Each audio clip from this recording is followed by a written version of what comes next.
His MVP. That's one. Right field. Forget about it. Rangers strike first.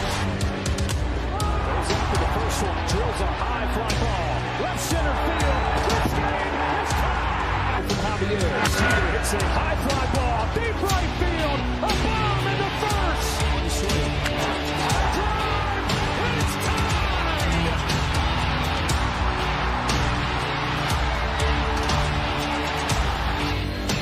Corey Seager smashes the ball. Down line. Goodbye. Now Seager to right center field. Way back there. Gone again. Corey Seager does it again. It's Texas Rangers win the World Series. The Willie Mays Most Valuable Player Trophy presented by Chevrolet. Is there any doubt? Corey Seager. Hi, and welcome to another edition of Right on Rangers Live, coming at you in the middle of a 4-3 ball game. And unfortunately, the Rangers are not the team with 4 at this moment in time. Moments ago, Robert Garcia giving up the 3-run blast to Isaac Paredes. Rangers have hit a couple of balls hard in this inning, man. Wyatt Langford and Josh Young back-to-back hard-hit baseballs off of Abreu. And we have quickly 2 outs here in the bottom of the 8th. Look, we're going to get into a lot here, y'all. We got to talk about a lot. That 8th inning, I don't understand on a couple of different levels. First of all, you know, the bad umpiring, we got to go there. That was a ridiculous sequence. Jack Leiter facing Cam Smith, 2 strike calls missed. Really, at worst, it could have been a 2-run homer to tie the game. Dolly's not looking too happy with the strike zone right now either. It looked like it actually did, Nick. It's close. It looked like it maybe hit a little bit of the zone, but I'll tell you what, that first strike against Dolly, that got called a ball, and it was actually a closer call.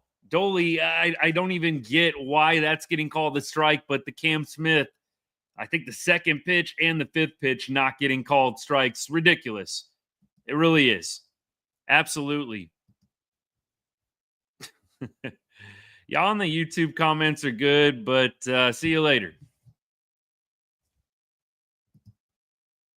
Base knock for Dolly. Good to see that. Ethan, I'm not there yet. We're not getting into the real frustrating loss yet, but man alive, that was a really, really frustrating inning. You had, first of all, really an opportunity to get Cam Smith down on strikes. Umpire takes it away. And then you just get into trouble from there. You had actually Garcia coming in, doing a nice job with Chris Martin going down. I mean, Chris Martin goes down with the injury. And after one pitch, we're going to talk about Chris Martin. I mean, Robert Garcia did well. I don't understand, though, why you have Robert Garcia going in on Paredes and giving him anything good to hit. It just doesn't make any sense to me. You've got a base open. You've got runners on second and third. Personally, right now, I fear Paredes a lot more than I fear Jose Altuve. Paredes, 806 OPS. Altuve, 641, and he's 0-for today. I mean, I know that up to that point, Paredes had not been getting a lot of hits. He was 0-for, but I would have much rather pitched to Altuve. I don't care about the mystique. I don't care about what he's done in the past. Right now, Altuve, to me, worse hitter than Paredes. I know maybe some of y'all feel differently. I would have much rather not face Paredes there and given him something great to hit. I'm not saying you intentionally walk him.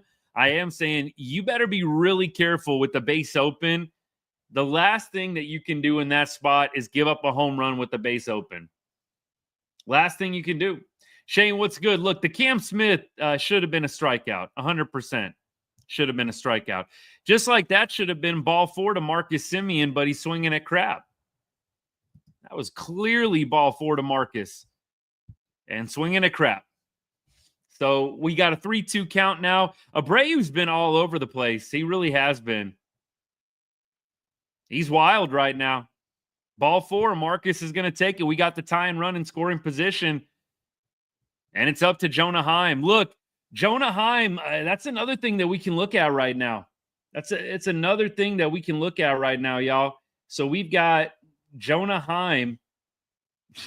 Sorry, y'all. Oh, I'm turning down the lights. What are we doing here? I'm trying to mess with the comments and we like turn down the lights on y'all. There we go. That's better. That was a little freaky. We had Jonah Heim getting thrown out at third base, and that would have potentially been a run that ends up getting scored had Jonah not gotten thrown out at third. Y'all remember that? So Jonah Heim stole second base. Then he gets thrown out at third inexplicably. Not really sure what he was doing or what he was going for, but that would have actually been a fourth run. I was trying to do some fast math. I was having a tough time with it. Thanks for bearing with me. If Jonah Heim doesn't get thrown out at third base with the terrible base running, this is a 4-4 ball game at worst. Who knows how that changes things? I hope Jonah can kind of make up for that right now, not blaming the game on Jonah. Man, we are hitting hard. That looked like that was going to be a problem. Rangers had 3 just smoked baseballs in this half inning. Man, maybe it's just not their day today, y'all. We'll see what the 9th holds, but you had Langford, Young, and Jonah just smoking baseballs in that half inning. Just didn't happen. Martin, Natalie, what's good, by the way? Martin threw 1 pitch, and I think if I had to guess, same thing from 4 or 5 games ago. Probably felt a little elbow tightness or a pop or something, and I think he might be out for a considerable amount of time. And I don't really know how he avoided the IL and how he came back so quick anyways after something like that, but look, he did say that he's had something like this happen in his career, Chris Martin, and it's been a situation where he sometimes will experience it and then come back quickly. But I feel like we are going to be without Chris Martin for a while. It is not feeling like we are going to have him back in a week or two. 100%. Bad teams lose situational ball games. Don't really agree totally. There was a lot of other factors that go into this one besides the Rangers just not being good situationally. I think that the Astros, you got to look at the fact that they got a huge gift in that 7th inning or in the 8th inning, excuse me. Can't blame it all on the umpires, but we can't sit around here and pretend like, with limited outs left, when you're getting a free one, we can't just write that off. I'm sorry. I've never been that way, though. First of all, I've never been one to blame the umpires exclusively for losing, but you also can't stick your head in the sand and pretend like in the 8th inning when there should have been a strikeout and it gets called a ball, like that's not 100% huge in determining the outcome of a game. It just is. It really is. I don't believe in sitting around and saying, it's the 8th inning. There's a 2-run deficit at that point. But the fact that you get a walk out of a strikeout just means nothing. I don't believe that at all. I think that if anything, it's the exact opposite. It's everything. When you are getting a free out, when you should have been rung up on strike 3, look, it's devastating, especially with these relievers coming into the game, trying to limit damage on the base paths. It's everything. Who came in for relief a couple days ago, threw 1 pitch? That was Martin, too. Appreciate the follow, by the way, Connor. We got Luke Jackson in the game right now. Yeah, I'm with you. Like Adolis Garcia, he had a strike called him in the last at bat. I'm with you. And it was definitely more outside than what Cam Smith had to him. There were 2 pitches in that Cam Smith at bat that should have been strikes. And don't let anybody sit around and tell you that it doesn't matter. You got to be better situationally. It evens out over the course of the game. It doesn't even out when it's in the 8th inning. It doesn't even out. These are clutch situations where you've got to have the umpires making the right calls. Those would have been easy challenges as well, right? Like that would have been an easy challenge for the team to make and get it called correctly. Like, that's why I just would love to have ABS in the game. Anybody that's whining about ABS not wanting it, absolutely crazy to me. How you watch a game like this and you don't want ABS challenge system. That would have been an easy overturn. It would have gotten a ton of the plate, and it would have been embarrassing for the umpire, honestly. And that is the kind of accountability that I would love to see. This might be my content for my next video.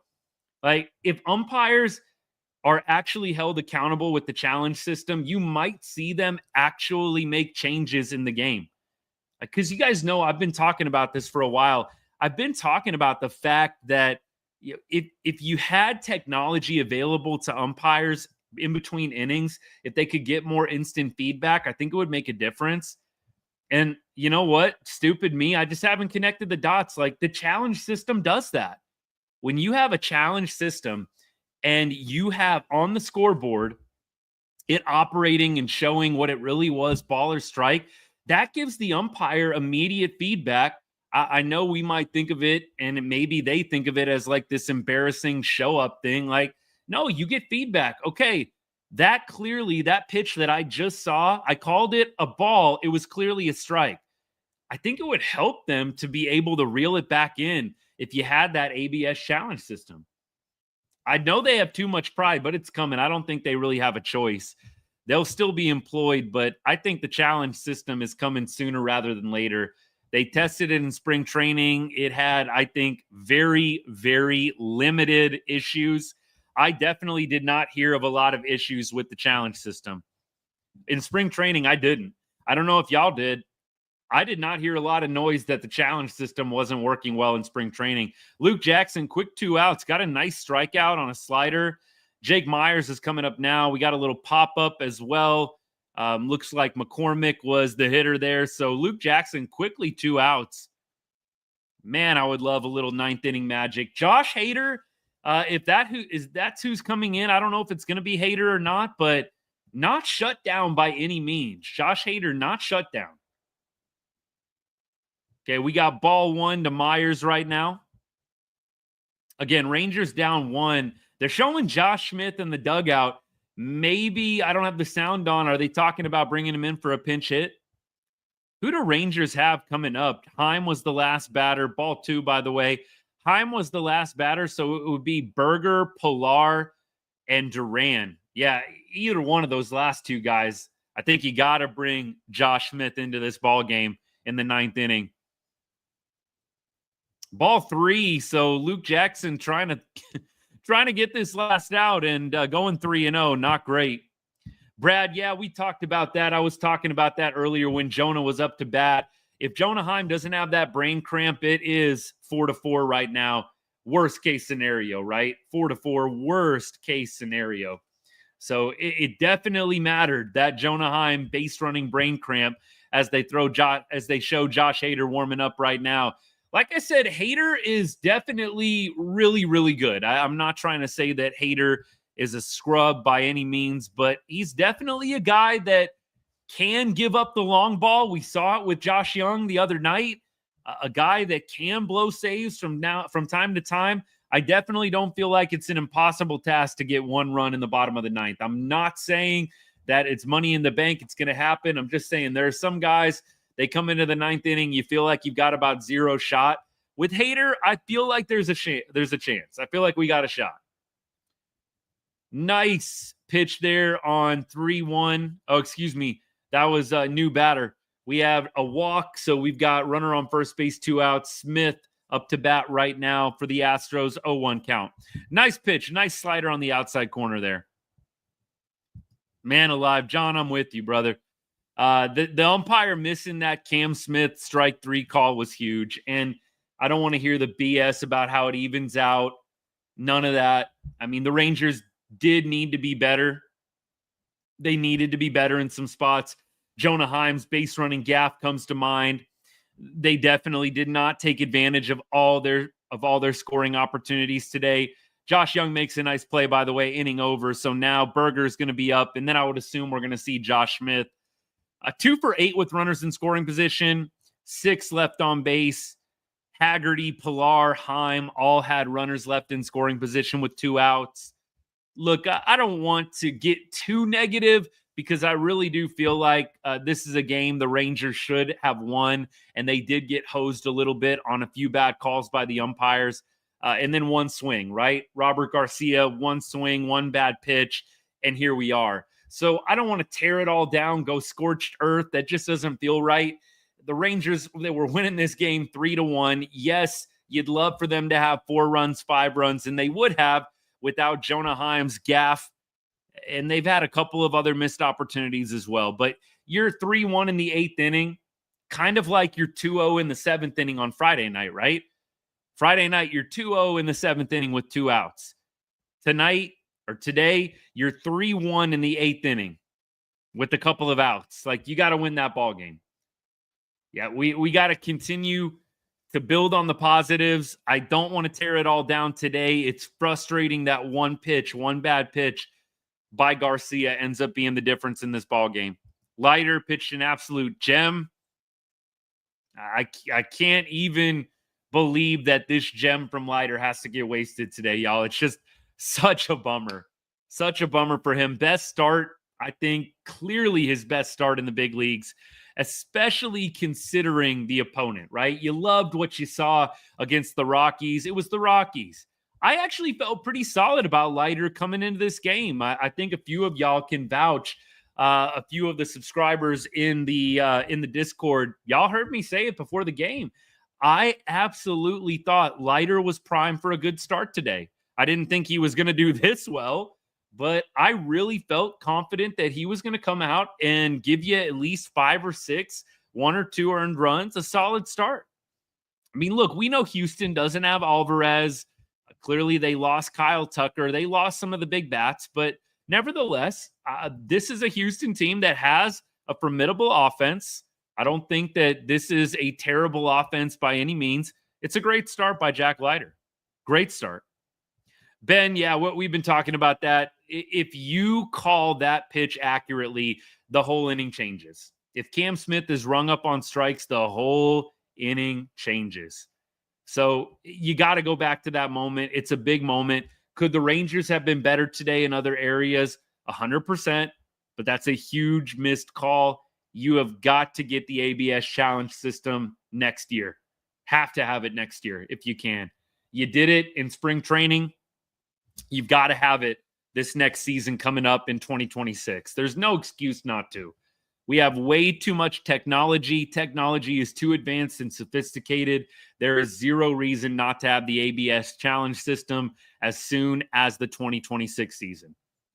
John, I am stepping off the panic meter a little bit. My hand has gone off the panic meter for Leiter. I really loved what I saw from Jack today. I don't know how you could not feel great about Jack after a game like this against an arch rival. 1-1 count to Berg. Berg's going to foul it off. Berg definitely came through today with a big knock. He's got, I believe, 1 RBI on the day, 1 for 3, 220 average, slowly rising. Would love to see Berg do some damage here. Just get on the board. Getting that first guy on is so huge. 1-run game, you feel a lot better.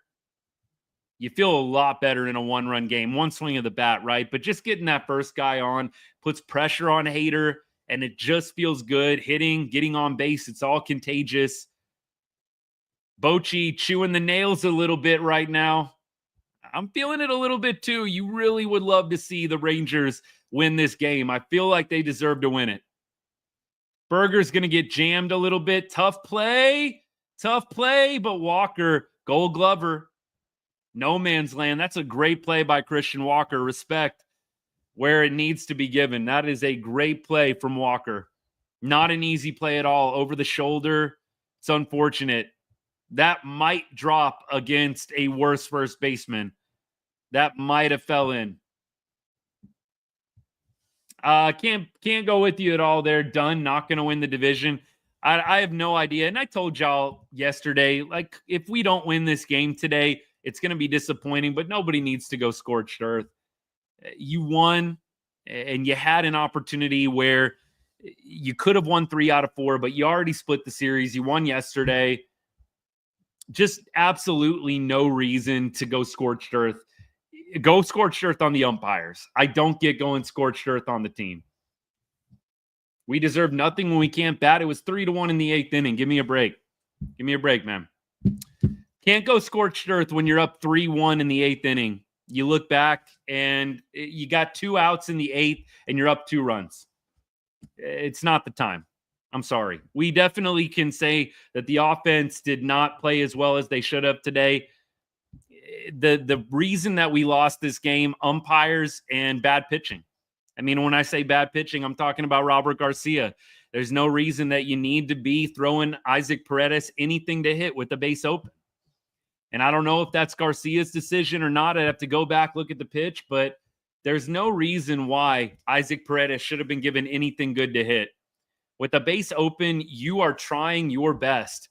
You're trying your best to not throw anything perfect, anything too good. You're trying to make the hitter get himself out with that base open. And I know Altuve has been a guy that's haunted the Rangers at Globe Life Field, but 0 for 3 on the day, he hasn't been a huge factor in this series. I don't know. I'm just definitely not thinking that I have to get desperate against Paredes with Altuve up next. Maybe a couple years ago, I'd have felt differently. This year, I don't feel like Altuve is a guy you have to avoid at all costs. You could have easily pitched around Paredes and then had an opportunity, bases loaded, force it any base for Altuve. That's just me.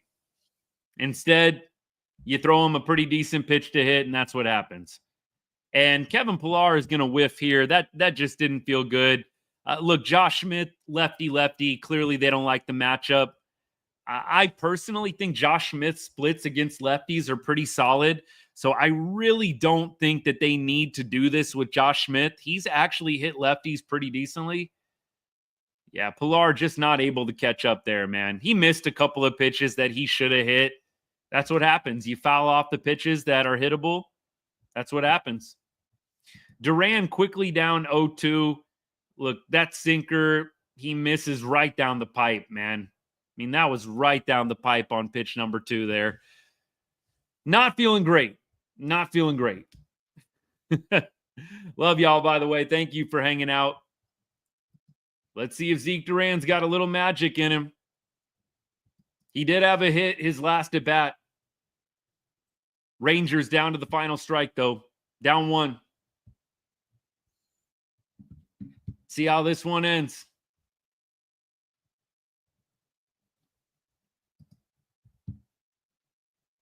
Little timeout here by Duran. Hader was kind of making him wait a while. 1-2 count. Come on, Zeke. Come on, baby. Slider in the dirt. Good to lay off of it. Not super easy when you're facing Hader, getting that slider. So good layoff there by Duran for sure. Great take. Great take. Inside pitch. Definitely off the zone. Definitely out of the zone. Some Astros fans who are at the game getting upset. Man, I'd love to see a bomb. Just sit those dudes down. Roku, why are you showing the Astros fans? Come on now. That looked like a pitch clock violation. I don't know if y'all saw that too. It looked like a pitch clock violation. I don't know.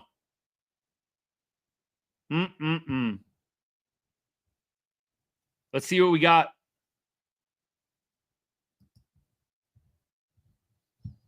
Here's the pitch. 2-2 count, 2 outs. Yeah, that's terrible from Zeke Duran. He's going to argue this. It's absolutely terrible. It was bad from him. Zeke Duran, no need for that, buddy. That was strike 3, clear as day. You watched a very hittable pitch go by.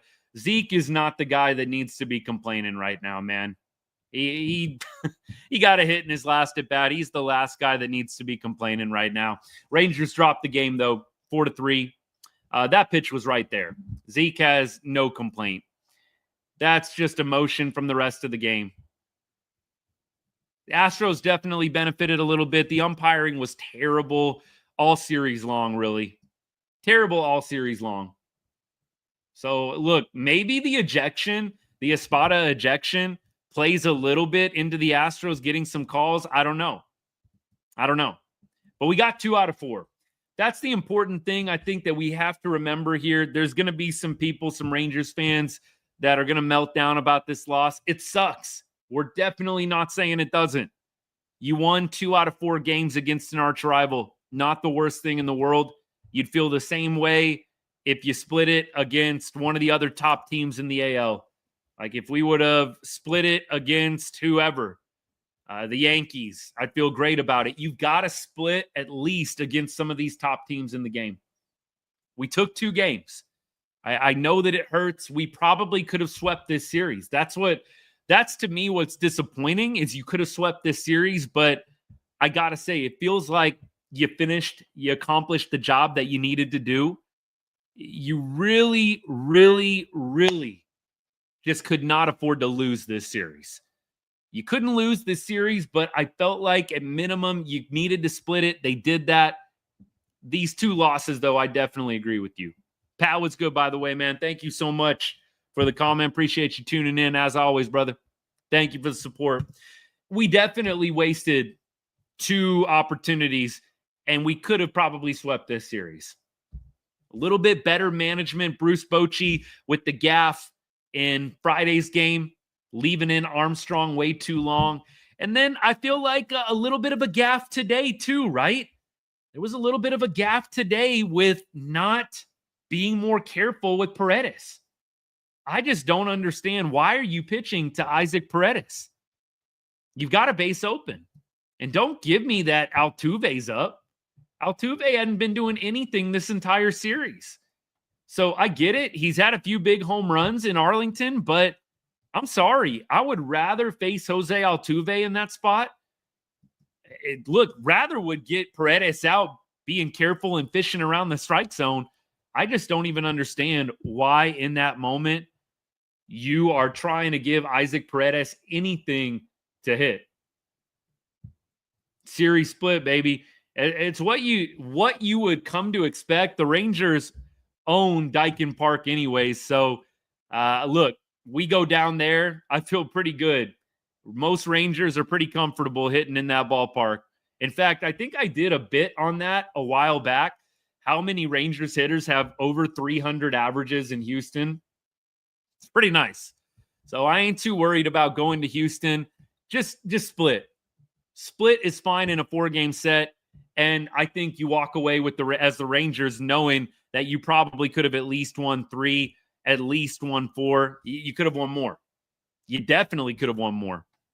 I'm concerned about Chris Martin as well, John. I think he's probably going to be out a considerable amount of time. Gio, what's good, man? Thanks for hanging out. The umpire definitely contributed in the 8th inning. Definitely contributed in the 8th inning to the Astros turning the table. You've got to make a better pitch. You've got to have a better sequence plan for Isaac Paredes there. There's no reason to give him anything good to hit. I'm actually going to look at that Paredes at bat here and just see what went wrong. So we're talking top of the 8th. So the pitch that he hits out of the ballpark is a changeup right over the heart of the plate. It's a little low, but that can't be what you're going for. I mean, look, and you look at the sequence. Pitch number 1 was a slider outside to Paredes. Pitch number 2 is a called strike on a slider right down the middle. And then you got pitch number 3 catching a lot of the heart of the plate, changeup. Just don't love the pitch sequence. You want to see in a bat like this, you want to see paint. You want to see Robert Garcia painting the outside, pounding the inside. You do not want to see him throwing multiple pitches, catching the heart of the plate. It doesn't make a lot of sense to me why they went that route. Doesn't make a lot of sense to me why they decided to throw 2 baseballs, not just 1, but 2 balls over the heart of the plate to Isaac Paredes with the base open. I don't get that at all. No excuses. Look, you have an umpire blow a call that easily would have been strike 3 in most other situations, and it turns into a walk. That's huge. It's a huge call. And we're not going to sit around and pretend like the Rangers couldn't have done things better today, but that's a huge call in the 8th inning. I'm definitely not of the mindset that it all balances out. When you have blown calls in the 8th or the 9th inning in baseball, you can't say to yourself, well, you should have just scored more runs the rest of the game. Dude, it's a 2-run game in the 8th inning, and Jack Leiter is cruising. Now, the question is, like, should they have left Leiter in? No, I actually said, and I said it in the Discord, I was like, give him however much leash you need, but first sign of trouble in the 8th inning, pull. Like, I did not think that they needed to leave Leiter out there. The first 2 guys had reached. And here's the thing, if you leave him out there after the blown call, what it ends up becoming is he going to get in his head a little bit? Is he going to get frustrated? And then a really, really good start turns into a bad one. And Leiter, he gets charged with those 2 runs after the home run, unfortunately, man. But I think that's the thing with Leiter is if he melts down after getting those first 2 guys on, a really, really high quality start turns into a bad one. And so I thought that they were actually right to pull Leiter from the game. I thought that they were totally right to get him out of there and to get Garcia in the game. I agree, Pat, 100%. In a couple of years, I would say, just like you would do with Nate Eovaldi, you leave Leiter out there. But the last thing you want is you leave Leiter out there, he gives up a big knock, and then a really high-quality start suddenly gets turned into a bad one because you let him out there to dry just a little bit too long. So for me, I 100% agree with the decision to get him out. I like bringing Chris Martin in. The Chris Martin injury happens. And you know what? I think we got to give Robert Garcia a little bit of grace. I think we have to give Robert Garcia a little bit of grace here. Astros W, more like umpire W. Seriously. Don't claim this win, Astros fans. If you're hanging out, don't claim this win. Come on now. Y'all got to know better. That home run probably doesn't even happen if the umpire knows what a strike is. Come on now. Come on now. Y'all got super lucky today, and you know it. Know it. And 2 out of 2. Yeah, y'all already lost 2 games. Probably should have lost on Friday night as well. Y'all are lucky to get 2 wins out of this series. Garcia, though, here's what happened, Josh. Let me talk a little bit about Garcia. First of all, I do think that's a good point. He's pitched a lot. Second of all, he didn't have a normal routine warm-up. You had Chris Martin leaving the game after 1 pitch. You guys know how pitchers are. They're creatures of habit. So Garcia doesn't have a traditional warm-up.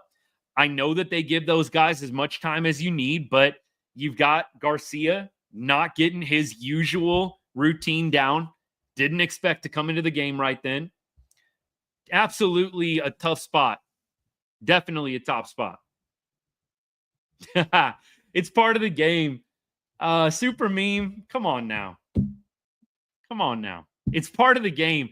I don't even believe for a second that you'd be saying that if it was flipped. That's how I know that comment is a complete joke. I love when the other team comes in and says it's a part of the game. Y'all know 1,000,000% you would be crying. Come in when the Rangers get a benefit in the next series, when the Rangers get a cheap call from an ump, I'm going to make sure you bring that same energy. Don't even cry to me when the Astros get screwed over by a call later on, if that's what you're going to come at me with right now. Big denial. Am I right? So if the bad call went against the Astros, you're going to be saying this exact same thing next time, right? Bro, I'm not the one in denial. That's you, buddy. Because we all know how big you'd be crying like a freaking baby if the Astros got a bad call against them in a big spot like this. Don't let those Astros fans get to you, y'all. Don't let them get to you. They would be coping heavily right now if the roles were flipped. Super meme, you got your time in the sun, buddy. I'm done. You want to talk actual baseball, go for it, but I'm done. There's no way. All these Astros fans, I see it on YouTube and on TikTok as well, trying to tell me it's a part of the game right now. Thanks for the lesson. We all know that you would be doing the exact same thing if it went against you. I'm going to let y'all feed the trolls, and I'm going to let y'all deal with the trolls for right now. I got better things to do. Yeah, that's hilarious. I really appreciate this comment. What did the Astros manager get tossed for? Was it whining and complaining about calls? Yeah, about that. Great comment, by the way. Appreciate you. Look, it's not a part of the game when it matters in the 8th inning in big spots. I'm sorry. I'm not going to ever say part of the game. If the Rangers would have benefited from a call like that, here's what I would be saying. The umpire was terrible. We got lucky that we didn't get called strike 3 right there, and we took advantage of it. It's a lot more respectable. Don't give me this BS like it all evens out. It's just a part of the game. Whatever. Y'all would be whining to no end, just like Joe Espada in whatever inning it was, to no end if the roles were flipped. I'm just never going to go there. Rangers could have done things better today, 1,000,000%. They could have scored more runs. They could have pitched Paredes better in that 8th inning, but let's be real. Big calls like that at the end of a game, they matter, and they don't even out, right? You have the bases loaded in the 9th inning, and it's a 3-2 count, tie game. Umpire blows the call, calls ball 4 on an obvious strike. You just lost the game on a bad call. At some point, it matters. It doesn't even out when it's in the 9th inning and the 8th inning. And again, if the Astros were on the other end, we know exactly what all the Astros fans would be saying right now. Me, I'd be saying, thanks for the bad call. It was a terrible call. We got lucky. We took advantage of it. Nice to get a win. I'm not going to be sitting here pretending like it's all good, normal part of the game. No thanks. Gio, this is an interesting point. Bochy hasn't been ejected yet this year. He looked hot at different times. I got to say, he did look hot at different times. But I don't know. Don't know what he's waiting for. This would have been a perfect game to get tossed. But you know what? I think that you had enough chirping going on really all weekend long. The umpires all weekend were terrible on both sides. I can't sit around here and say, like, the Astros didn't have bad calls against them. They 100% did. 100%. They got a very fortunate call in the 8th inning, but the Astros had bad calls against them as well. They did. The umpiring crew was bad for this entire series. I think that even Astros fans, we can unite with on that. The umpiring was bad all series long. He probably will. This is a good point. He probably will get tossed. Bochy will after somebody else gets tossed. Duran, though. Dude, what are you doing? Duran trying to get tossed on a near down the middle strike call? No, buddy. Go ahead and head back to the bench, please. Like Zeke Duran, I'm sorry, dude. You're lucky to be getting a game today. Just go back to the bench. You ain't the guy we need getting thrown out on strike 3 to end the ball game. Get the bat off your shoulder, bro. Am I right? Like Zeke Duran, I thought that was rich.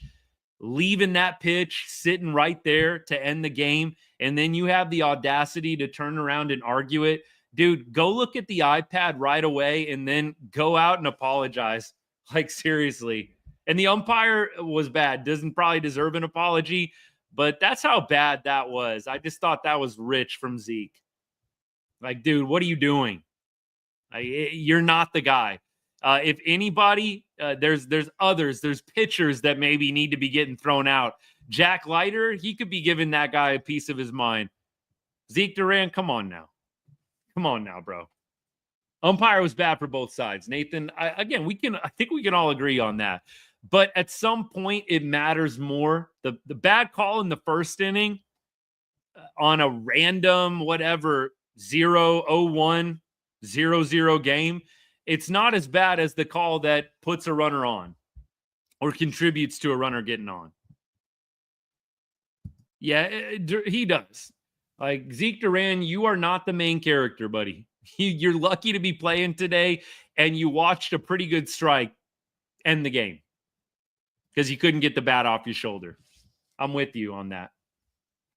Case, we did. There was so much good contact in that 8th inning. You had Wyatt Langford, you had Josh Young, Jonah gave it a ride. It was a lot of good contact. Look, I feel like the Rangers offense today, they only scored 3 runs.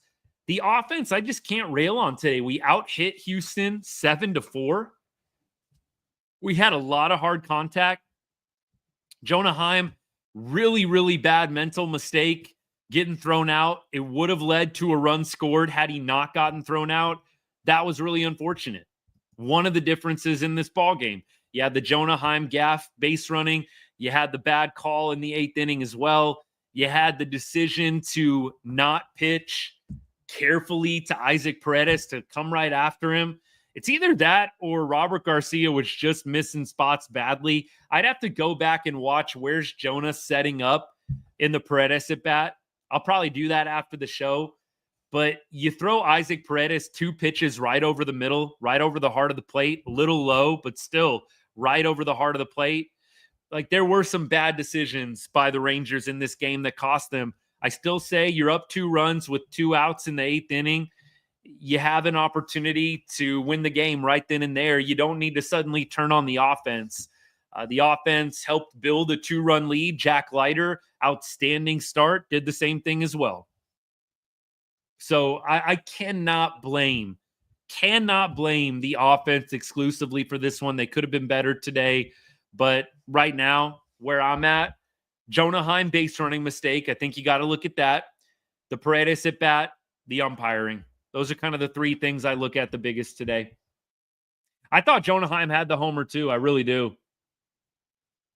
I don't know. I would love if they interviewed Jonah Heim, Josh, and if they asked him, dude, what were you thinking on that play?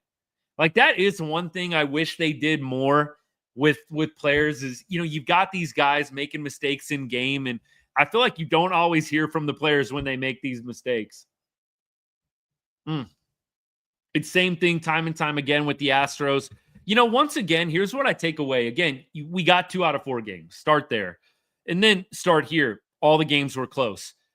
You didn't feel like Houston was ever the dominant team in this series. And I know that maybe some Astros fans are going to clap back at that for literally no reason. Houston never felt like the dominant team in this series. It felt like, if anything, Texas gave it away and probably could have added on more multiple different times and didn't. I walk away, that's how I feel. Houston, nothing special. Not a team that I feel like the Rangers, when fully healthy, are going to have a whole lot of trouble with. I think that the Astros are definitely a quality opponent. I don't think that the Rangers would sweep the Astros in a playoff series, but the Astros do not worry me if we had to face them in a playoff series. We got better pitching than them, and if the offense can ever figure it out, I do think we have a better offense than they do. We out-hit them today. One big swing of the bat makes all the difference. Astros feel very dependent on the big hit right now. And you've got Alvarez out. Obviously, that's going to help them, but Astros feel very dependent on the big hit. You look at their 2 wins. They get the home run from Walker, the 3-run bomb. You look at today's game, they get the 3-run bomb from Paredes. Those pretty much feel like the differences to me. I don't think that the Astros are a team that the Rangers are going to fear at all. And let's be honest, the Astros are the little brothers right now. Ever since 2023, they get into the playoffs last year. But with that being said, I don't feel at all like the Astros have that same energy that they did in the 2010s when they were beating up on the Rangers, especially in the late 2010s. So good series, 2-2 split. Feel like the Rangers could have at least won 3 out of 4. We know that the Rangers can hang with anybody. I keep saying it time and time again. The Rangers haven't gotten blown out really by any opponent. I mean, what the biggest loss in this series was a 3-run loss.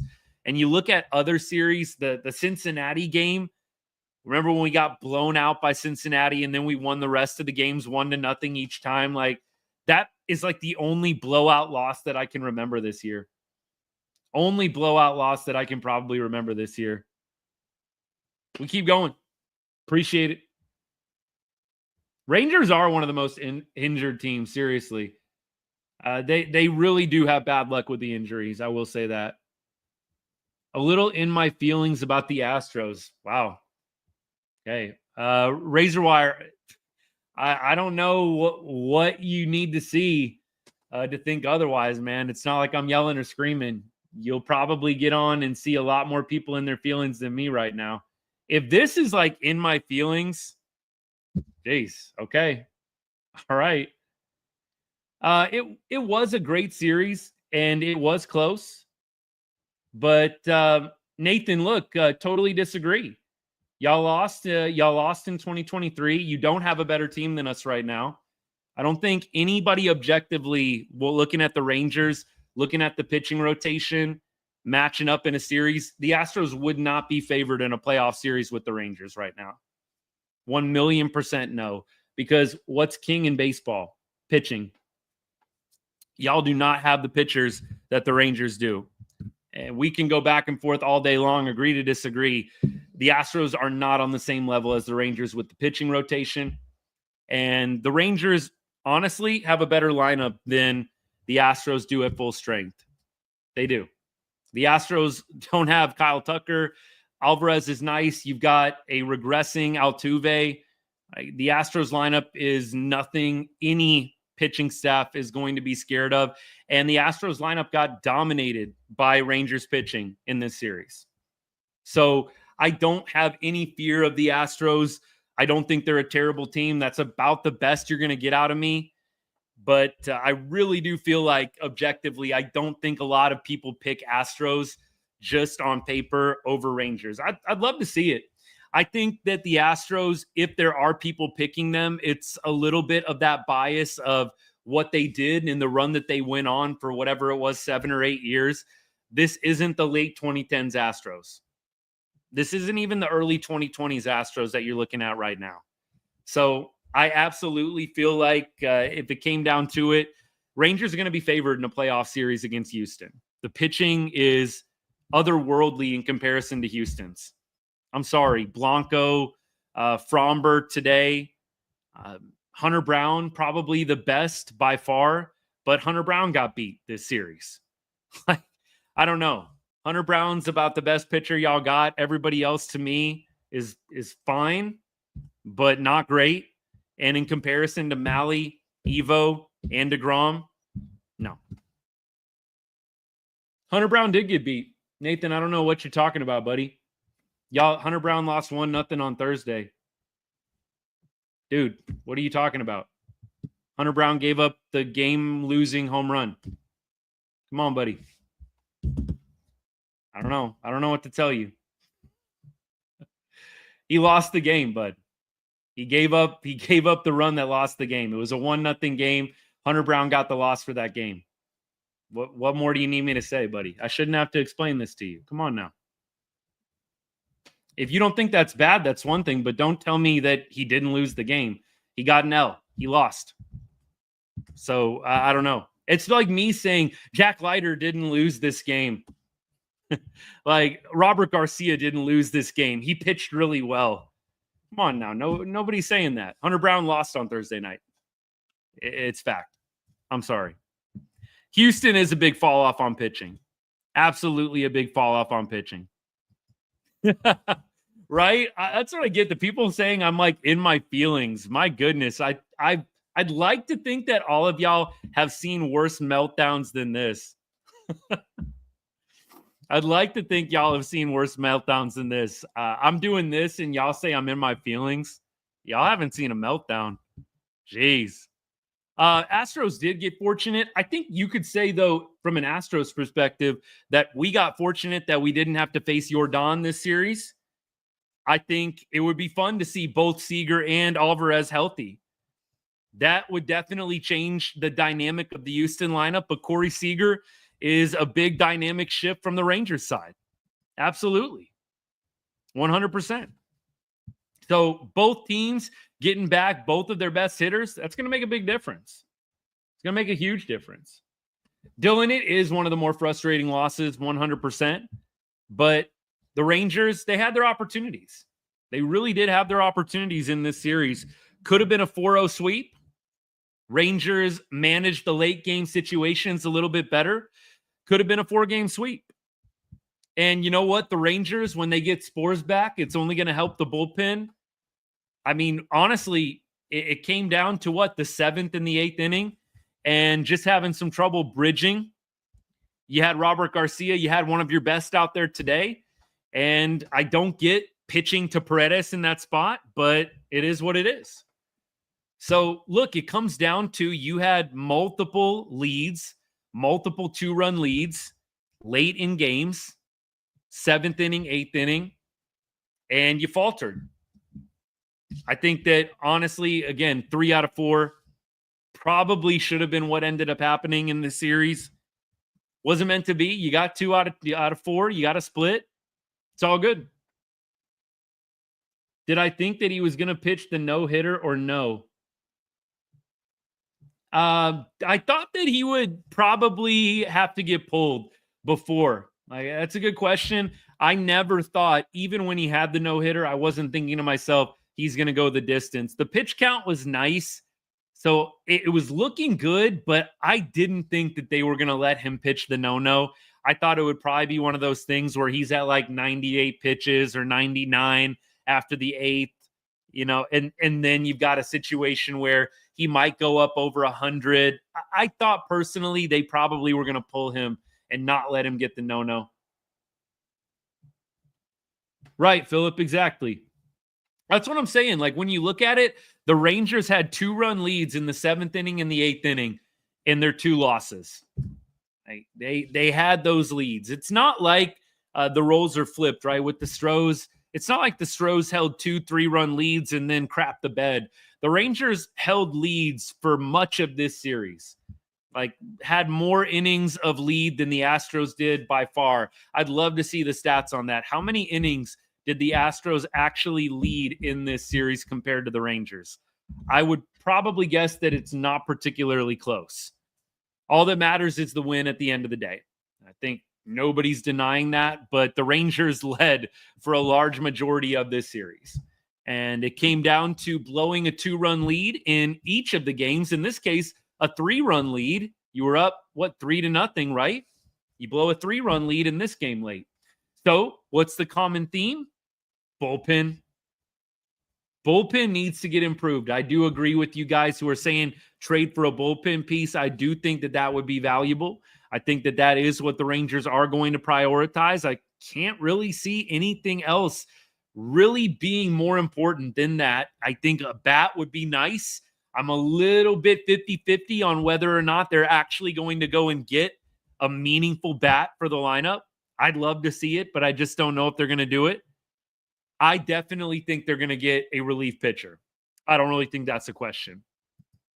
I do think Leiter, though, big step today. Like, can we focus on Leiter and focus on some of the positives? If you have Leiter doing this against a division rival, look out. I mean, I think you could kind of give him like the Rockies. Oh, that's nice, dude. You went out and you had a quality start against the worst team in baseball. You go out and you have a quality start against the Astros. I don't think anybody is turning up their nose at that. Appreciate. Thank you so much. Thanks for the kind words. Bochy shouldn't have pulled Leiter with 1 on in the 8th to put the bullpen in a better spot. I think that it was an interesting call there. I do feel like there's going to be some Rangers fans that look at that decision. So in the top of the 8th, here's kind of how it goes, right? You had a single from Jake Myers. After that, you had a single from Cam Smith. He should have been rung up. So it was actually runners on first and second, Ben, right? It was runners on first and second when Leiter gets pulled. I think that was totally with what Bochy did, which is he had one base runner, and then you let him pitch to another one. Because at that point, you have a couple-run lead, no big deal. But when you get Cam Smith singling after he should have been rung up on strike 3, I think at that point it is the right decision to go to Martin. So I personally don't think Bochy did anything wrong with the management of when guys came into the game.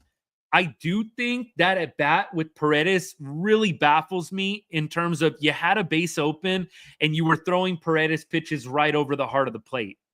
That to me does not make a ton of sense. You have a base open, you should be nibbling at the corners, you should be nibbling at the fringes of the strike zone and making Paredes get himself out. If he walks, he walks. And then Altuve comes up. You've got to force it every base, and Altuve did not have a very good series. What does the Rangers bullpen look right now? Lats being in the bullpen, not good. I think at this point with Martin out, you're probably going to see Cole Winn recalled. Cole Winn just got sent down, right? I mean, I don't think anybody could have predicted this, but I think you had Cole Winn get sent down this morning. And he's probably not even going to be getting back to his apartment in Round Rock, man. He's probably turning around, getting on a flight right back. I mean, I know the Rangers are off tomorrow, but you got to imagine Cole Winn is probably right back up. Bosley is up with the team, but now that you've got Chris Martin probably going on the IL, you figure they got to have somebody else come up. Right? So I think Cole Winn is probably going to be that guy. He doesn't even have to do much in Round Rock. He's probably getting right back on a flight back to the DFW area at this point. We keep going. Yeah, Walcott, I don't think is going to be anywhere for a while. I don't think he's going to be up with the big league club probably till next year. I don't even think Walcott will probably be a September call-up. I think that it's a nice thought that he's going to come up and just rake and be the dude that kickstarts the offense, but I think you got to be a little bit more realistic. Ben, they possibly could go get David Robertson, but you'd have to probably trade John Gray to get David Robertson. David Robertson is wanting, I think, close to double-digit millions. That would put the Rangers over the luxury tax threshold if they just went out and signed David Robertson. So I think that you'd have to make some kind of move to relieve the salary a little bit, and that's going to be John Gray. So you'd almost have to trade Gray to get Robertson. I just don't think that that's going to happen. Joseph, what's good, man? Thanks for the comment. Appreciate you. I think that what they're going to do is probably make a trade. I don't think that there's any other thing you can really do. You could go out and get David Robertson, but again, then you got to go and trade somebody so you can get rid of salary, so that way you can actually take on David Robertson's salary. Look, I think David Robertson's been talking to different teams, but I don't necessarily think that he's a guy that is going to come in and just be this dominant back-end arm. It's not like he's getting any younger. I don't think he'd be terrible, but I'm also not thinking that he is going to be the bona fide answer for this Rangers pen. I'd much rather them go and get somebody that's controllable, somebody that is at a little bit of a more prime spot in their career. That's just me. I do think that there are some arms that are going to become available as the trade deadline gets closer. Right now, it's just such a crapshoot to be able to spit out names. I mean, clearly there's the big names. We talked about the Cardinals. The Cardinals are a half game out of a playoff spot right now. So Ryan Helsley, the big name that got thrown around all offseason, they might just go ahead and keep him. And you've got other guys like Devin Williams was a big potential trade piece, but Devin Williams is not having a good season. So I think at this point, what you say is, we'll wait and see. There's going to be some guys that really distinguish themselves down the stretch, but whoever you go trade for, you want to actually be having a good season when you go out and get them. And so right now, we could sit around and throw out a bunch of names of guys that are having a really good year, but what are they going to be doing in June or in July when we actually make the trade for them? Wynn went back down for Bosley. I don't know why they sent him back down for Bosley. I think maybe if my inference would be Cole Wynn pitched a number of innings. You wanted Bosley up so you'd have kind of a fresh arm for today if needed. You've got the off day coming up tomorrow. My thought is they probably were going to recall Cole Wynn, and they were probably going to have him back up with the big league club sooner rather than later. I do think that is the plan, to kind of ride it out till the All-Star break. There's not a lot you can do. You can get Josh Sborz back. I don't think there's a whole lot that you can really do to improve the bullpen in the short term, guys. I wish that there was. I don't really think there's a great answer. I hope that maybe I'm wrong on that, and maybe there is this magical fix that I'm not aware of. But as I look at it, you've just got to have guys pitching better. And maybe Cole Winn comes up and is lights out just like he's been in AAA. Sborz coming back is going to be a huge help. So, Joseph, I'm with you on that, but I don't think Sborzy's coming back till July. Like, I haven't heard a lot from him, maybe late June. So I don't think Sborz is really going to be a play until kind of closer to the trade deadline, right? That could be an interesting move, honestly. Some of the minor league guys, I think you could maybe say could come up and make an impact. Like Mark Church, when he gets back to full health, could he be a guy that you bring back up? They tried to throw him into the high leverage spots. It didn't quite work out, but maybe. There's only so many guys on the 40-man, though, right? So, like, you've got Corniel, Church, Curvelo, Garabito, Santos, Teodo, and Wynn. Those are the only minor league guys that are on the 40-man. Again, I'll name them back for you. Church, Corniel, Curvelo, Garabito, Santos, Teodo, Wynn. Those are the only minor league options. I don't know if Teodo is really a guy that they are going to call up. I mean, look, Kyle, I would love Teodo too. I just don't know if they're ready to throw him in the fire yet. Corniel's injured. Yeah, that's the thing about the 40-man. When I look at the Rangers 40-man roster, it doesn't show the minor league injuries. I know Church was dealing with an injury too. So I wish that they would do this on Rangers.com. If a guy is on the 40-man, they're in the minors, put the IL next to him. I wondered if he was out. Yeah, look, I do think that you've got some guys in the minors that you could absolutely call up and just see how they do. I feel like it's going to have to get worse, though, at the major league level for them to do that.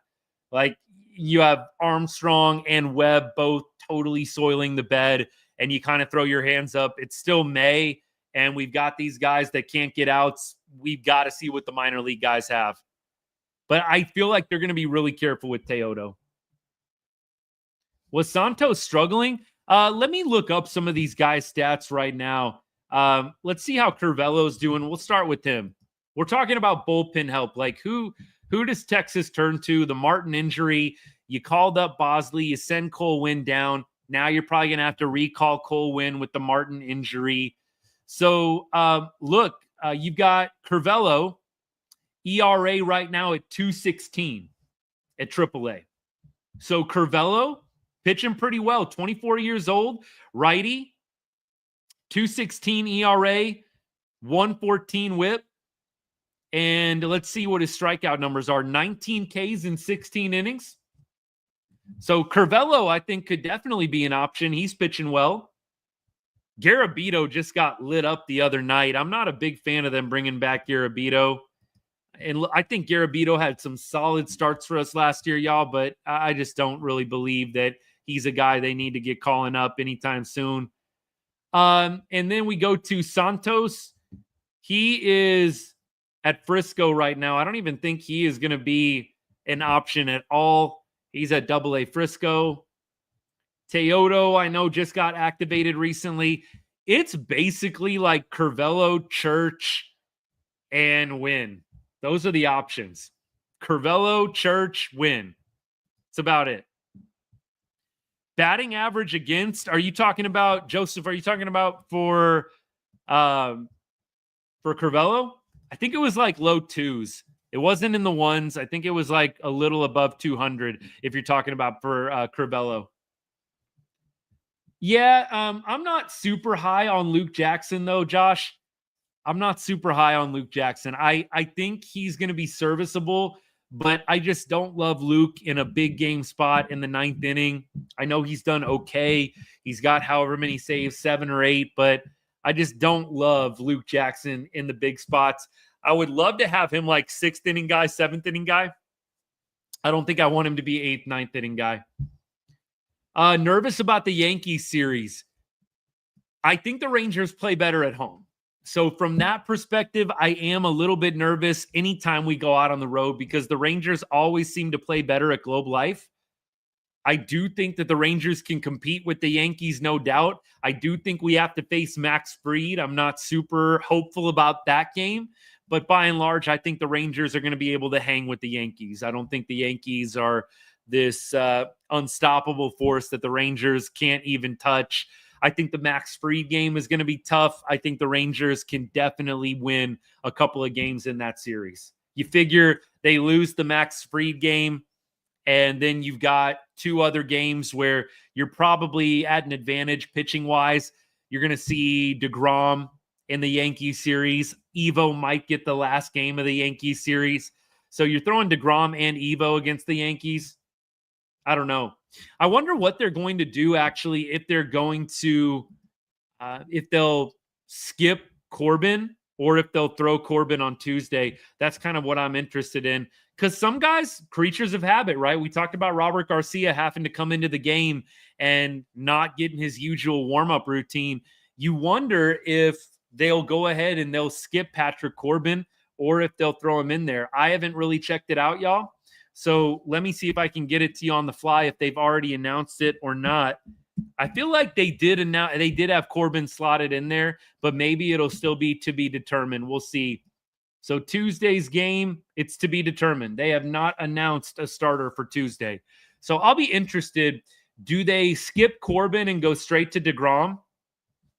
Because that would be DeGrom on 4 days rest, and that would keep Evo on 4 days rest as well. And same for Malley. So you could skip Patrick Corbin and go straight to DeGrom on Tuesday if you wanted. DeGrom threw on Thursday, so you got Friday, Saturday, Sunday, Monday, 4 days in between. That might be something that they're interested in. And then you've got your top 3. You've got DeGrom, Evo, and Malley for the 3 games against the Yankees. That sounds good to me. Nothing against Patrick Corbin, but I would kind of like to see the 3-headed monster go to the Bronx and just let those 3 eat against the Yankees and take your chances that way. That would be great. We definitely sold 2 games. Appreciate that. See, this is the realness that I need from Astros fans. Come on now. This is the realness that I need. The games were close, 100%. Both teams, very formidable opponents. Rangers had multiple 2-run leads late, and they blew it. Absolutely blew it. There were a couple of games where the Astros definitely probably could have won themselves too, but I mean, you look at the Rangers and how many innings that they led in this series, it's off the charts. Appreciate y'all. Thanks for hanging out. Let me see what I missed. Just Drive, what's good? Game was frustrating, man. Thanks for hanging out. Just Drive, if you're still around, I appreciate you. Should we demote Marcus, pitcher? We can't demote Marcus. If we demote Marcus, he is going to clear waivers.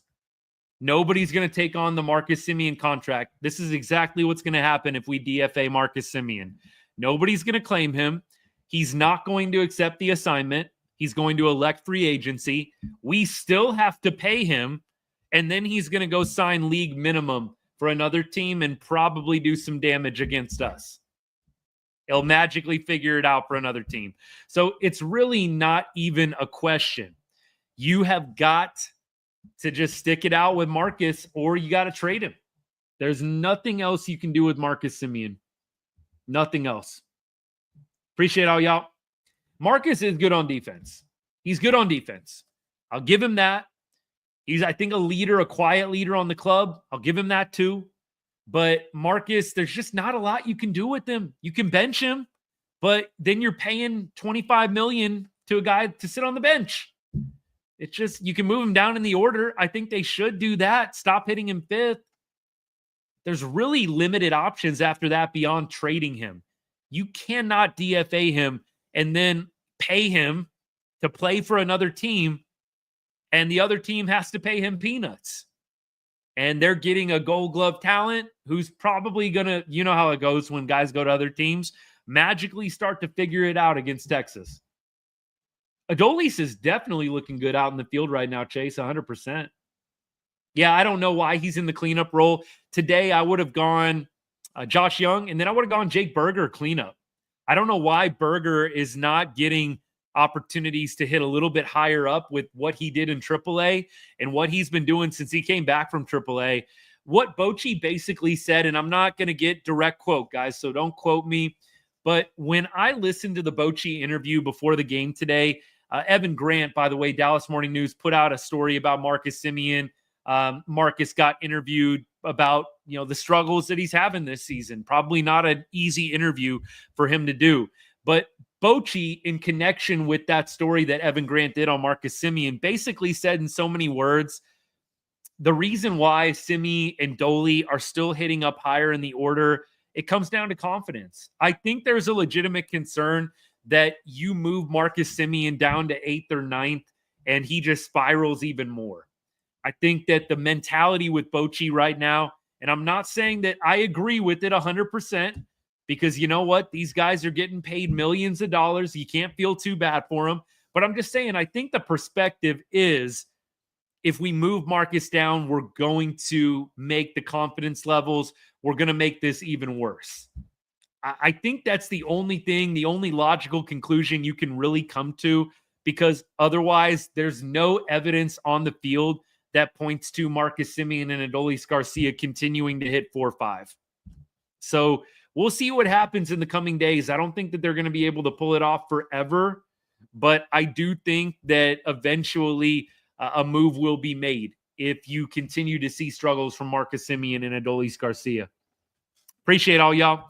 Let's look at the box score. Anything else from today that's notable? We've already talked about a lot of players. Berger, good to see a nice game from him. Had a big RBI early on.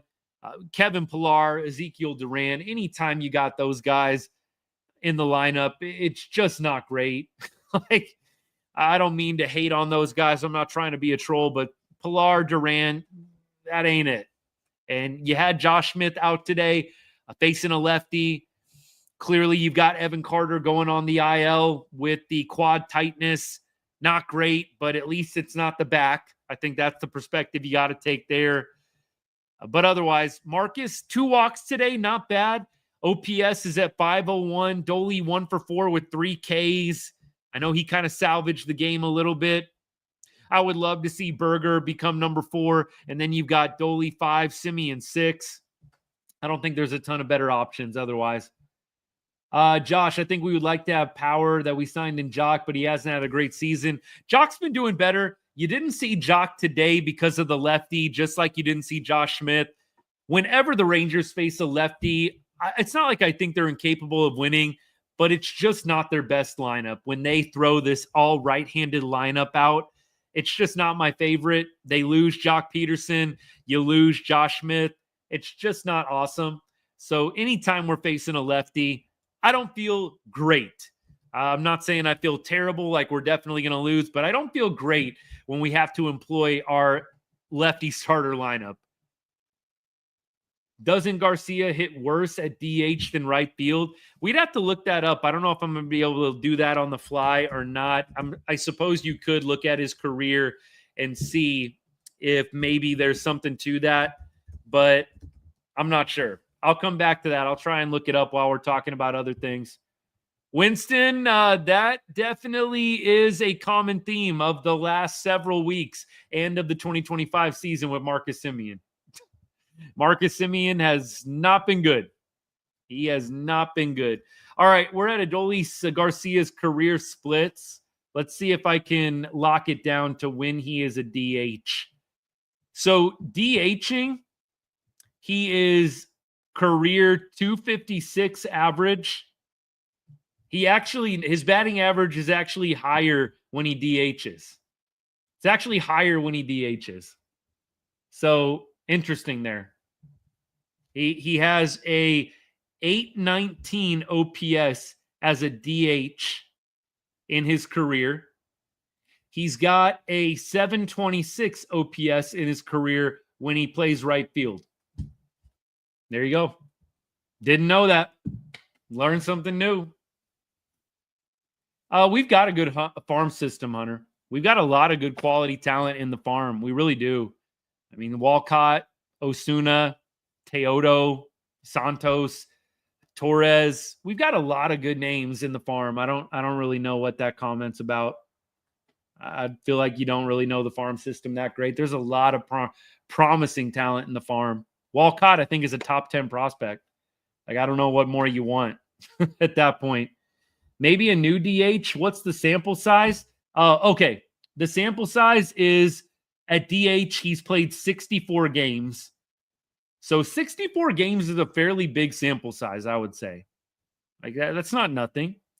Right field, he's played like 450 games. So it's obviously a much bigger sample size in right field, but 64 games at DH, like that's not nothing. What back can we trade for? Just don't know. Don't know who's going to be available. You thought maybe Arenado. You thought maybe there would be a couple other guys available from the Cardinals, maybe a Brendan Donovan. There's Ozuna, from the Braves. But the Braves are kind of turning it around. There's a lot of guys that get thrown out early, but you just don't know because it doesn't always work out with the timing. The trade deadline isn't for a couple more months, and a lot can happen between now and then. I'm not a big fan of Justin Foscue coming up and being any kind of help or savior for the club. I think Foscue needs more time, and I don't think that the Rangers have it to give. Foscue probably needs to be a guy on a rebuilding team that gets a super long runway. And with the Rangers in this window right now, you don't have time to baby Justin Foscue along. So I don't think Foscue is going to be a guy that really comes up and does anything super special.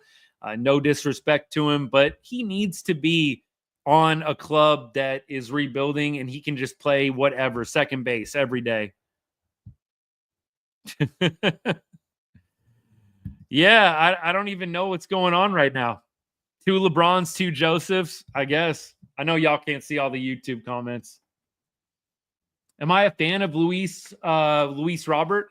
No, I don't think right now he's having a great season. I think he's hitting under 200. We already have plenty of under 200 hitters right now.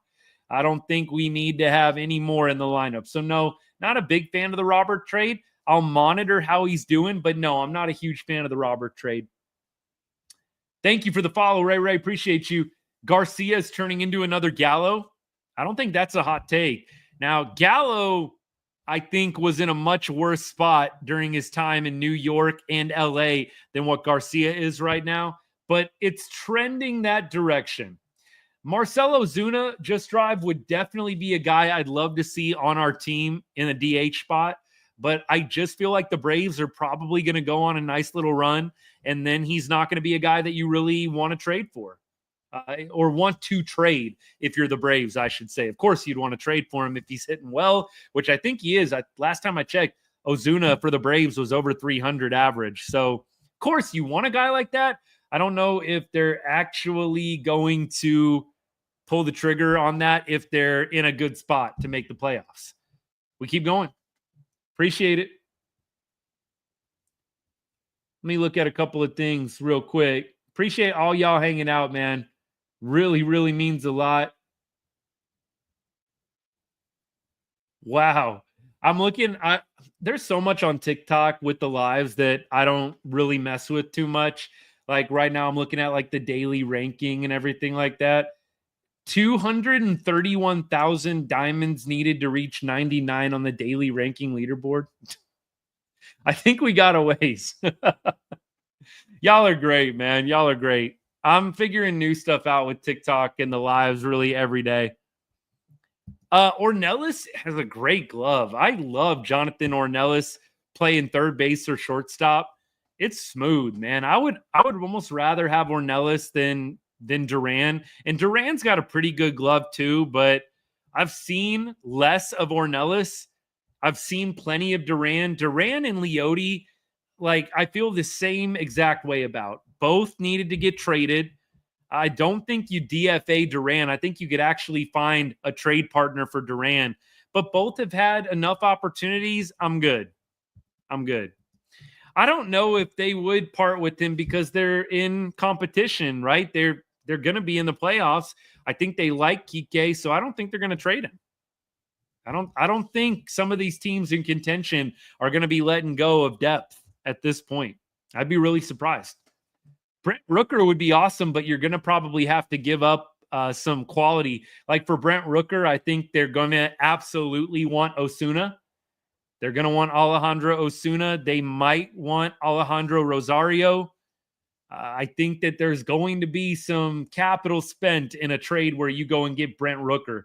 I definitely like Brent Rooker. I think he's a nice player. You're going to have to give up Osuna and probably Alejandro Torres as well if you want to go get a Brent Rooker. And you might have to throw in like Ezekiel Duran. I don't think anybody's worried about that, but they might want a major league player as well in that deal. I'd love if we went and got Brent Rooker. I think that'd be awesome. But I think it might be a tough sell. And the A's actually are like somewhat competitive this year. If they are in a wild card spot or close to it, you're probably not going to see them part with a ton of players. I would love Brendan Donovan, JJ. I just think, again, the Cardinals, they just went on like a 9-game win streak. Like the Cardinals are doing great right now. I don't think you're going to see the Cardinals trade Arenado or Brendan Donovan if they're a half game out of a playoff spot, which as of last night they were. Appreciate it. Thank you for all the comments, by the way, y'all. I couldn't be more grateful. Y'all helped keep the show going fresh. We navigated through some of the Houston trolling. It happens every time we play them. Of course, they never show up after a loss. That's the thing about us.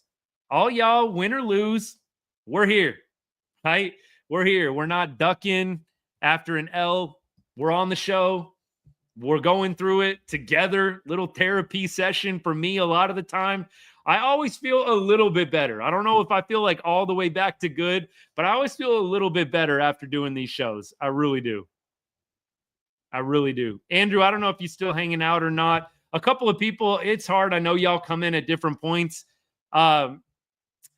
Somebody was shocked about the DFA Simeon comment. That's not what we said at all. We actually said it doesn't make a lot of sense to DFA.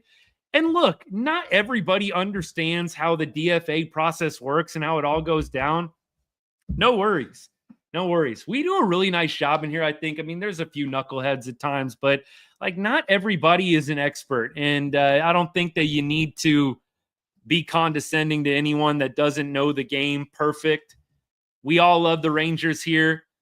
You guys, I think, have seen me interact. And look, I'm never trying to make anybody feel bad because they might not know baseball as well as I do. And even I don't know the game as well as some other people do. I don't sit here proclaiming to know everything. I know a lot, but I don't know everything. I don't know. Some people, I think, get a little bit too intense sometimes when somebody doesn't have all the answers or doesn't know their stuff perfectly well. It's all good. Everybody's welcome here. We're all Rangers fans. It's a family. It's a great community here at Ride on Rangers, and I appreciate all the support that y'all give. Shout out to everybody yesterday. I had a bunch of people that purchased a subscription here at Ride on Rangers through TikTok. YouTube, by the way, has like a membership program as well, but I know some of y'all were asking me, like, how the heck do you actually do it? Because YouTube doesn't have like a join. They don't have like a subscription button option on the live. That's at least what I understood. Anyways, I just wanted to drop this into the comments for YouTube and Facebook and everything. And here's the deal. A ton of what we do is going to continue to remain free here at the show. But we're building something pretty special here, right? The lives, reels, post-game reactions. This is turning into a real solid community. And I'm just trying to build it, take it a step further each and every day. And, you know, if you've been checking in after every game, a lot of y'all show up faithfully. Love y'all for that, by the way. If you really feel like this channel gets you and you enjoy what we're doing here at Ride on Rangers, I just have a small way, an optional way that you can take it to the next level if you would feel so obliged. So for $2.99 a month, either on TikTok or on YouTube, If you purchase a subscription or a membership through YouTube, you're going to get exclusive access to the Right On Rangers Discord. It's a private chat where we pretty much chuck it up all game long, even late night hours. Really, it's available 24/7. And you can have access as well to some priority replies from me during live streams and in the comments on any of the videos that I put out. But it's been awesome. I think if we've got any subscribers in the chat that are still hanging out, we have a ton of fun, a lot of fun. It was great hanging out and adding in some new people last night after the win. So if that's something that's interesting to you, you want to get back to the channel, I would love if you consider purchasing a subscription. You just got to hit that subscribe button right next to the chat, right next to the little text box area. If you're on YouTube, if you're on Facebook, or if you're on any other social, you can tap on that link that I put into the chat. Hopefully it's clickable. If not, copy and paste it, put it into a browser. I would really appreciate you considering it. If not, if it's not for you, a ton of stuff is still going to be free. Lives, of course. I'm always going to do these lives for free. Love interacting with all of my Rangers fans.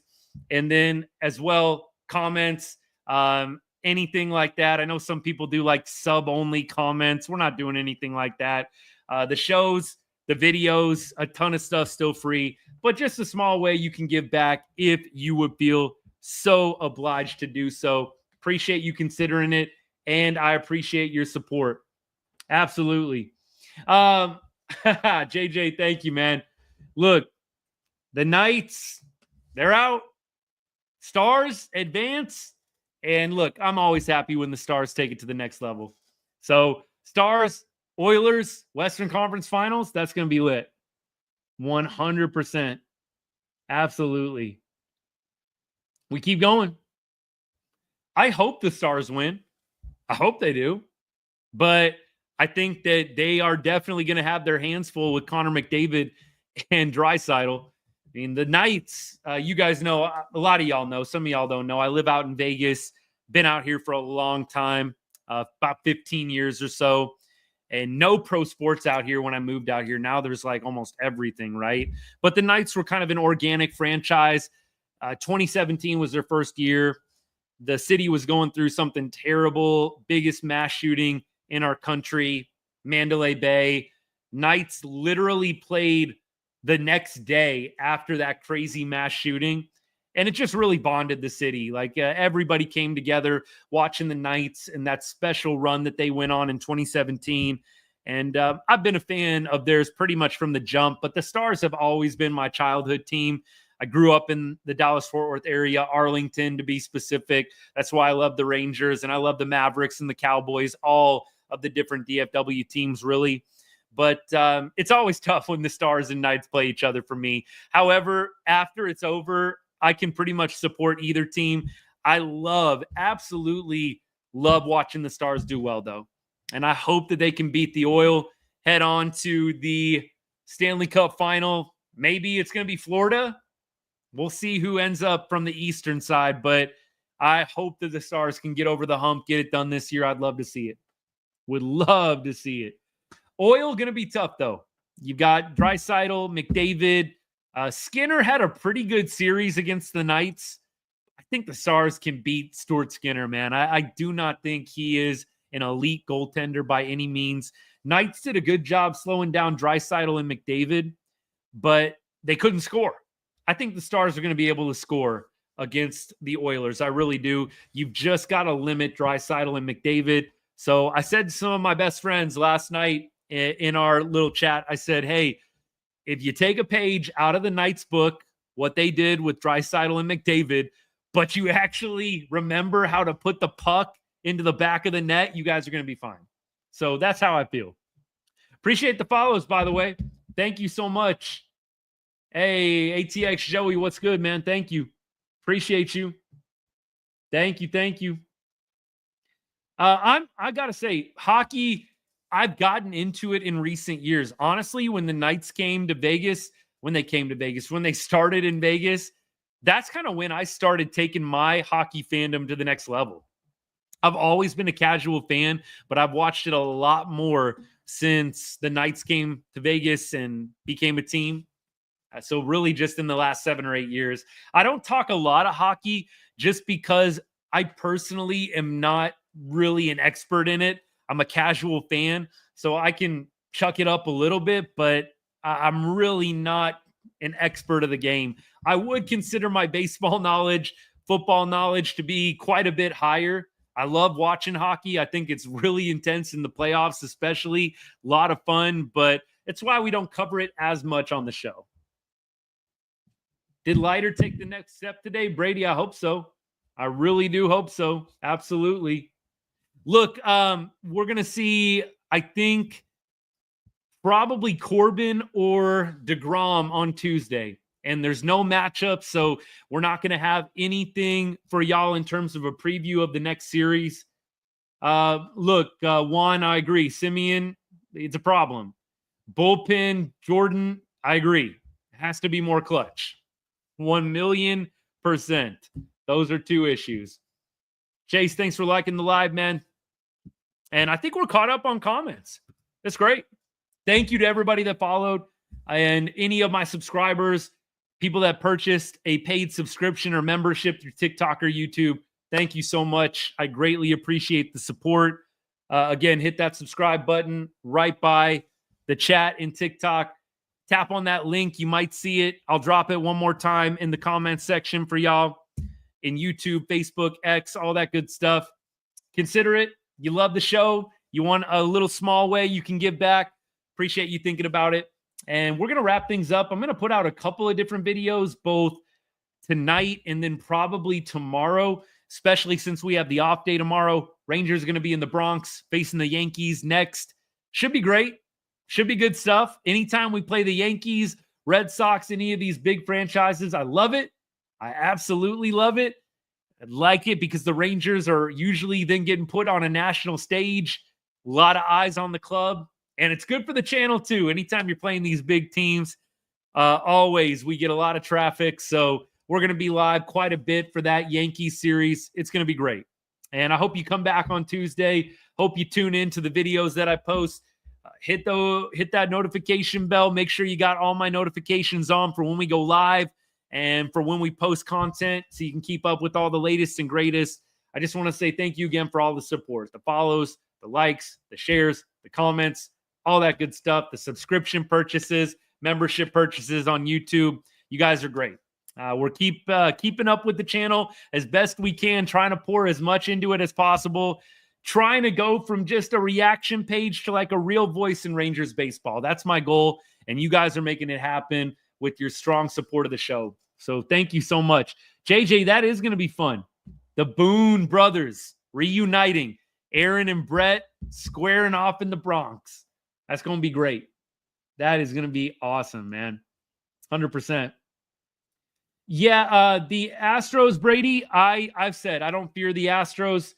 I know a bunch of Astros fans thought that was a funny comment. They're going to find out eventually. Astros are definitely a quality team. I don't think a lot of people are going to pick the Astros in a 7-game series over the Rangers with the kind of pitching we have. I would love to see what Vegas has for a line in a potential Astros-Rangers postseason showdown. I would almost be willing to bet, I would say 4 figures. I would be willing to bet 4 figures Rangers are going to be favored in any kind of series like that, just by the nature of Jacob deGrom, Nate Eovaldi, Tyler Mahle. You look across at what the Astros got. It ain't that. Bullpen is the big concern, Twiz. I'm with you on that. I'm 100% with you on the bullpen. Look, the starting pitching, Josh, I do think is going to be a real thing. I don't think it's going anywhere. Got to have better bats. Got to be better in the bullpen, especially with Chris Martin going down. All right, y'all. Time to get out of here. Go enjoy the rest of your Sunday. You'll hear from me a little bit later tonight. I'll have a video out tonight, tomorrow. We'll be back Tuesday to talk Yankees. I really, really hope Rangers can get back on track. You got the split in this series. Keep your head up. Get on a flight to New York. Win 2 out of 3 there. The rest is history. Come join me. Tuesday night, we'll be back, hopefully talking about a Rangers victory. That's the plan. Thanks again for your support. Hope you have a great rest of your Sunday. And as I always say to end every show, God bless and go.